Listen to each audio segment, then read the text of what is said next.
right. So when it comes to the supply chain of Fairmind, what would you say is the main difference, or what makes it different from a regular supply chain, the Fairmind supply chain? Okay, so Fairmind supply chains in general are shorter than traditional supply chains, as we're cutting out any intermediaries that don't really add value in the supply chain. So additionally to that, every actor in the Fairmont supply chain has been either certified in the case of the mining organizations or authorized to trade the Fairmont gold. So all these actors in the Fairmont supply chain are registered in the Fairmont initiative. So if a consumer wants to know who touched the gold that they are buying, we are able to name each one of the companies that was involved in the trade. So there is a traceability throughout the whole supply chain.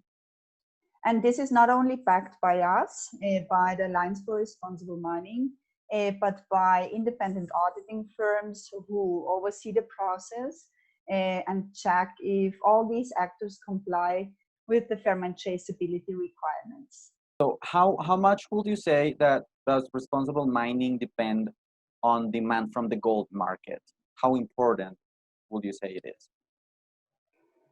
So I'd say it's very important. So the demand for responsible gold really facilitates more responsible gold in the market. In our experience, there needs to be an incentive for the miners to start working towards more responsible practices.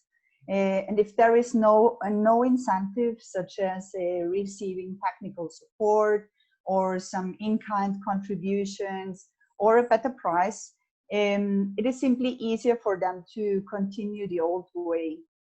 At a local level, for example, the gold price isn't different if the gold is extracted under irresponsible or with irresponsible practices or in a responsible context.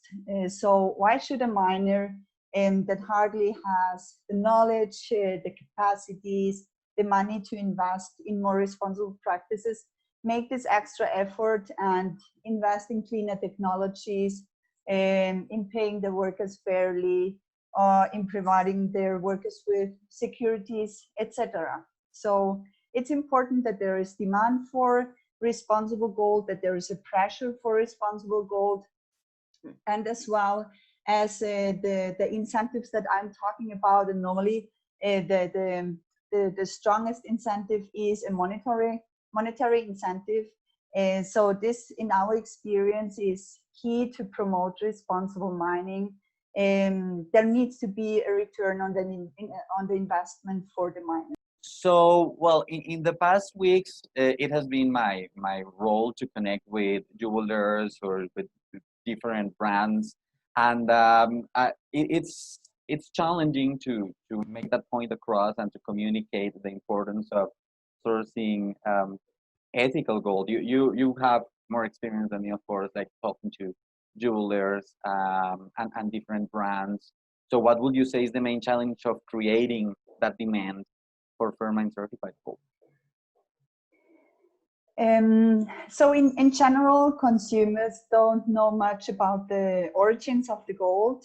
And without this consumer pressure, only those businesses in the gold industry that are convinced that it is the right thing to do, they will engage with and support responsible artisanal small-scale mining.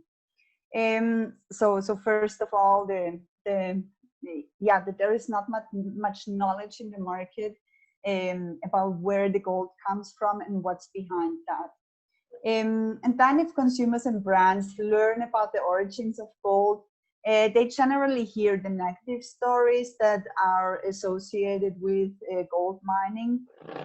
So what we normally see and read in the media is how mining destroys, how it contaminates, how it's used to finance illicit activities, how it takes advantage of people, of children, of women, etc.